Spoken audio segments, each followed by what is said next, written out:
좋아요. 시골에 내려갔다가 겪은 일. 친구가 자기 괴담도 보내봐달라고 해서 올리는 경험담입니다.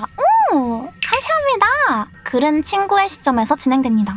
이 이야기는 제가 중학생이었던 때부터 시작해서 성인이 된 지금까지 끝나지 않은 현재 진행형으로 이어지고 있는 실화입니다. 친구가 있다고? 괴담이다. 이러네.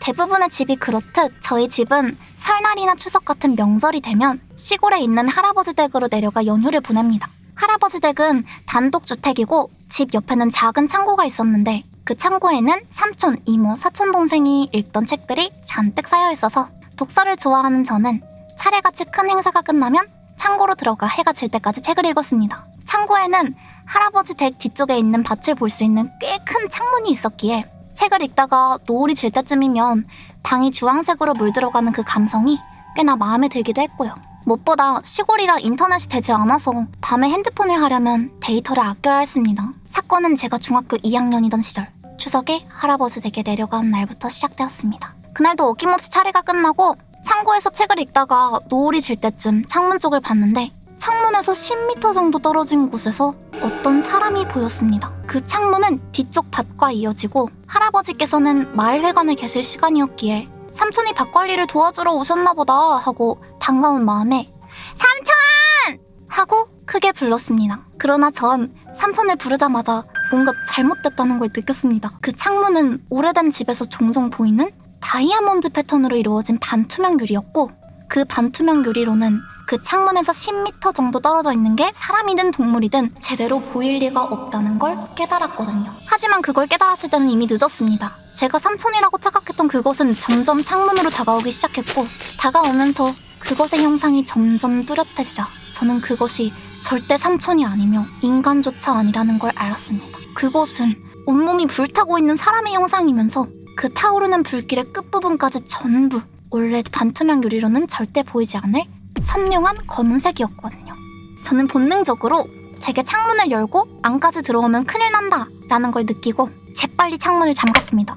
몇 초 후 그것은 창문 바로 앞까지 왔고 창문을 열려는 듯 몇 번 당기더니 창문이 열리지 않자 창틀을 미친 듯이 긁어대기 시작했습니다. 급하게 숨을 만한 곳을 찾았지만 그냥 물건을 쌓아뒀을 뿐인 작은 창고에 숨을 만한 곳이 있을 리가 없었고 그나마 큰 상자 속에 들어가 잠시 숨어 있었는데 생각해보니 여기에 숨어봤자 금방 들킬 것 같아서 빨리 창고를 나가 할아버지 집으로 돌아가기로 했습니다. 창문 쪽에서 할아버지 집 쪽으로 오려면 뒷문으로 온다고 해도 오는 길에 있는 것들 때문에 시간이 걸리고 집안이라면 숨을 만한 곳이 꽤 많았기 때문이죠. 저는 조심스럽게 창고 문 쪽으로 가서 뛸 준비를 하고 문고리를 돌렸는데 문이 열리지 않았습니다. 분명 문이 잠긴 건 아닌데 문 앞에서 누가 막고 있는 것처럼 아무리 힘껏 밀어도 열리지 않았습니다. 문은 안 열리고 창문 밖에는 인간도 동물도 아닌 무언가가 창틀 나무를 미친 듯이 긁어대고 있으니까 정말 미칠 것 같았습니다. 문 밖에서 희미하게 할아버지 목소리가 들렸습니다. 할아버지가 마을회관에서 돌아오면서 대문 밖에서 다른 어르신들과 얘기하고 계신 것 같았습니다. 저는 할아버지가 문을 열고 저를 구해주길 바라며 큰 소리로 할아버지를 부르며 창고 문을 두들겼는데 제가 할아버지를 부르자 창문 밖에 있는 그것은 갑자기 창틀을 긁는 것을 멈췄습니다. 몇 초 동안 조용하기에 이제 가려나 보다 하고 할아버지를 계속 불렀는데 할아버지! 할아버지! 그것은 갑자기 창문을 부술듯이 두들겨대기 시작했습니다. 금방이라도 창문이 깨질 것 같았기에 저는 할아버지께서 빨리 와서 문을 열어주길 바라며 소리를 지르면서 할아버지를 불렀습니다. 할아버지! 할아버지! 곧 할아버지가 창고 문을 열자 창문을 두들기던 소리는 없어졌고 창문 쪽을 보니 그것은 이미 사라지고 난 후였습니다. 할아버지께 창고에서 있었던 일을 이야기하니 처음에는 믿지 않으시다가 제가 계속 뭔가가 창고 안으로 들어오려 했다고 하니 밭 쪽에는 아무것도 없다는 걸 보여주겠다며 저를 밭 쪽, 정확히 그 창문 앞으로 데리고 가셨는데 창문을 본 할아버지 표정이 싹 굳어지시더니 당장 서울로 올라가라고 하셔서 저희 가족 전부 밤 열차를 타고 서울로 돌아왔습니다. 할아버지의 그 반응은 당연했습니다.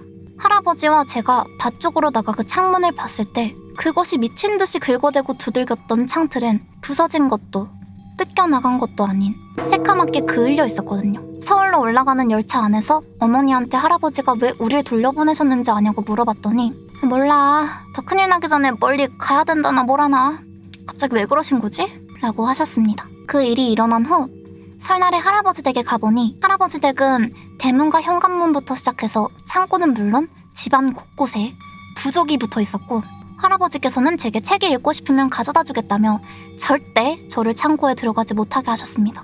그날의 일은 무서운 경험이긴 했지만 그것이 무엇인지 궁금해서 할아버지에게 그때 그 창문 태워먹은 게 뭔지 아시냐고 물어봤는데, 알아봤자 좋을 거 없다, 알려고 하지도 말고 절대 엮이면 안 돼 라고만 하셔서 그것의 정체는 알 수 없었지만 그 부적 때문인지 설 연휴 동안은 그것과 비슷한 것은 보지 못했습니다. 그 후로도 명절마다 할아버지 댁으로 내려갔지만 제가 고등학생이 될 때까지도 그것과 비슷한 것은 보지 못해서 그냥 그날은 재수가 없었나 보다 하고 그날의 일은 좀 무서운 해프닝으로 끝난 줄 알았는데 그것은 제 착각이었습니다. 시간이 흘러 제가 성인이 됐을 때의 설날, 그때도 어김없이 할아버지 댁에 내려갔습니다. 할아버지께서는 지병 때문에 병원에 계셨기 때문에 할아버지 댁에는 안 계셨지만 차례 도구들이 전부 할아버지 댁에 있었기 때문에 할아버지는 연휴 마지막 날에 다 같이 찾아뵙기로 하고 언제나처럼 할아버지 댁에 저희 가족과 친척들이 모였습니다. 저는 차례가 끝나고 나서 작은 방에 들어가 책을 읽었습니다. 이제 데이터를 아낄 필요는 없었지만 시골집 작은 방에서 혼자 책을 읽는 그 감성이 마음에 들기도 했고, 무엇보다 시골에 내려올 때마다 책을 읽다 보니 어느새 습관처럼 굳어져 버렸더라고요. 그렇게 책 한 권을 거의 다 읽어갈 때 전 뭔가 이상하다는 걸 느꼈습니다. 방이 너무 조용했던 것이죠. 저야 책을 읽고 있었으니 조용한 게 당연하지만 밖에서는 어른들과 사촌동생들이 이야기하고 노느라 시끄러운 소리가 조금은 들리는 게 당연한데 마치 밖에는 아무것도 없는 것처럼 아무런 소리도 들리지 않았습니다. 겨우 책 한 권 읽었을 뿐인데 벌써 다 잠들었다는 건 말이 되지 않기에 뭐지? 싶어서 나가보려고 문을 열려고 했습니다. 하지만 문고리만 돌아갈 뿐 문은 열리지 않았습니다. 5년 전 그때와 같이 문 밖에서 뭔가가 막고 있는 느낌. 저는 불안한 마음으로 애써 무시하려고 했던 창문 쪽을 봤는데 역시나 그것이 있었습니다. 온몸이 불타고 있는 검은 사람의 형상. 그것은 창문에 붙어있는 부적 때문인지는 몰라도 창문을 긁거나 두들기진 않았지만 계속 그 창문 앞에 서서 저를 쳐다보고 있었습니다. 그 창문 또한 반투명 유리였기에 그것에 눈은 보이지 않았지만 제가 방 안에서 조금이라도 이동하면 그것도 저를 따라 움직였습니다. 이대로 밖에 어른들을 부르면 저게 그때처럼 도망가지 않을까? 라는 생각을 잠깐 했지만 도저히 누구를 부를 용기가 나지 않았습니다. 처음 만났을 때의 그것은 제가 할아버지를 부르자 창문을 두들기기 시작했고 그 녀석이 저를 쳐다보고 있는 제가 있는 작은 방의 창문은 잠겨있지 않았거든요. 부적이 있으니 괜찮을 거라는 생각과 창문 밖에 있는 저것이 언제든 창문을 열 수 있다는 생각이 동시에 들어서 어떻게 해야지? 고민하다가 저게 들어올 수 있었으면 진작에 들어왔을 텐데 가만히 날 보고만 있는 건 못 들어오는 거 아닌가? 못 들어온다는 걸 알면 좀 기다리면 가지 않을까? 라는 생각에 저는 그것을 애써 무시하고 그것이 갈 때까지 시간을 때우기 위해 읽던 책을 마저 읽기로 했습니다. 사실 그때부터 책 내용은 눈에 들어오지 않았지만 어떻게든 책 한 권을 다 읽고 나서 다시 창문을 봤는데 그것은 그 자리에 그대로 있었습니다. 혹시나 했지만 여전히 문은 열리지 않았고요. 저는 이대로는 안 되겠다 싶어서 여차하면 책을 저놈에게 던져버리겠다는 생각으로 한 손에는 책을 들고 문 앞에 바로 서서 그때처럼 문을 두드리며 어머니를 크게 불렀습니다. 엄마! 혹시라도 그것이 들어올까봐 계속 창문을 보고 있었는데 몇 초 뒤 문이 열리는 순간 그것의 형상은 용기가 흩어지듯 사라졌습니다. 문을 연 것은 역시나 어머니였습니다. 어머니께는 그냥 갑자기 문이 안 열렸다고 둘러대고 바로 할아버지께 전화를 걸어 방에서 있었던 일을 말하면서 대체 그것이 뭐길래 또 저한테 왔는지 아시냐고 물어봤는데 썩을 놈이 곱게 꺼질 것이지 몇 년째랄인지 내가 해결해 볼 테니 넌 그놈한테 신경 꺼라. 엮여서 좋을 게 없는 놈이여 라고만 하셨고 역시나 저희 가족은 그날 밤 열차를 타고 서울로 돌아와야 했습니다. 할아버지께서 딴 길로 서지 말고 바로 가라고 하셨기 때문에 할아버지는 찾아뵙지 못하였고요. 나중에 어머니께 전해드렸는데 제가 5년 동안 그것을 보지 못했던 이유는 그것이 그동안 나타나지 않았기 때문이 아니라 그것이 저를 찾아내기 전에 할아버지가 그걸 찾아내서 쫓아냈기 때문이었습니다. 할아버지께서 명절마다 새벽에 나가셔서 차례 직전에 들어오셨던 곳은 그냥 동네 마실 나가셨던 것이 아니라 그걸 찾아내 쫓아버리기 위해 집 근처를 계속 돌아보고 계셨던 것이었죠. 그 일이 있던 이후 명절이 되어 시골에 내려갈 때가 되면 항상 저만은 시골에 내려가지 않고 서울에 있게 되었습니다. 할아버지께서 그놈이 언제 또 저번처럼 들어올지 몰라. 그놈이 널 찾아내면 그땐 정말 위험하니까 넌 아예 내려오지 말아라 라고 하셨거든요. 또 혹시나 모르니 서울에 있어도 절대 혼자 있으면 안 된다는 할아버지의 말씀을 따라 명절은 항상 찜질방이나 PC방에서 보내고 있습니다. 그 시골에서 절 노리고 있는 그 불타는 형상의 그것은 대체 무엇일까요? 그것이 무섭긴 해도 정체가 궁금해서 몇 번이나 할아버지께 전화해서 여쭤봤지만 그때마다 알아봤자 좋을 게 없는 놈이여. 엮였다간 돌이킬 수가 없게 되니까 더 알려고도 하지 말고 관심 끄고 살아라 라는 대답만 돌아와 현재까지도 그것의 정체는 모르고 있습니다. 만약 나중에 제가 시골에 내려가 그것과 다시 마주친다면 그때는 어떻게 되는 걸까요? 제 이야기는 여기까지입니다. 긴 글 읽어주셔서 감사합니다. 잘 읽었습니다. 아니 와우, 대한민국의 시골에는 무언가 있나? 경험담 현재 진행형 한국에서 음악하기님이 적어주셨어요. 벌써 7월임. 어? 참 1년 반이 넘게 지났다고? 거짓말 마! 누가 그런 걸 믿어? 읽어보겠습니다. 아이코들 무서워? 안아줄게. 일로 와.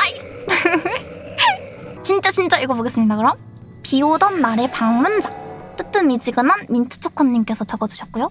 예전에 살던 원룸에서 있었던 일입니다. 이때 이후로 이사를 가더라도 아파트로 가게 되었고 1층은 절대 살지 않게 되었습니다. 10여 년 전 겨울이었습니다. 저는 업무처가 옮겨져서 수원으로 이사를 오게 되었고 어차피 오래 살 게 아니기에 원룸을 구하게 되었습니다. 보통 원룸 빌라는 1층이 아니고 주차장이나 상가가 들어서 있는데 여긴 특이하게 1층부터 바로 방이 있는 구조였고 건물 앞에 작은 주차장도 있었고 길 건너 상가에 편의점과 다이소도 있어 마음에 들었고 무엇보다 가격이 괜찮았습니다. 딱 하나 아쉬운 건 1층밖에 빈 방이 없었고 옛날 건물이라 현관이 도어락이 아닌 그냥 미닫이 유리문이라 방범이 좀 아쉽다 정도였습니다. 이런 구성이었대요. 아무튼 저는 아쉬웠지만 1층을 계약하고 입주를 하게 되었고 그렇게 몇 달 뒤 일이 터졌습니다. 그날은 비가 많이 왔었는데 정말 폭우처럼 쏟아지던 날이었습니다. 저는 퇴근해서 집에 왔고 헬스장을 갔다가 집에 와서 인방을 보며 게임을 하던 와중이었습니다. 시간이 많이 늦은 대충 11시쯤 문을 두드리는 소리가 나는 거였습니다. 저는 뭐지? 배달시킨 건 없는데? 하고는 그냥 무시했습니다. 그런데 조금 있다가 하다가 또 조금 있다가 하다가 나중에는 치는 겁니다. 저는 나가서 누구세요? 라며 소리를 쳤고 그때 잠시 소리가 멈추더니 아, 계신데 왜 대답을 안 해주셨어요? 라는 목소리가 들렸습니다.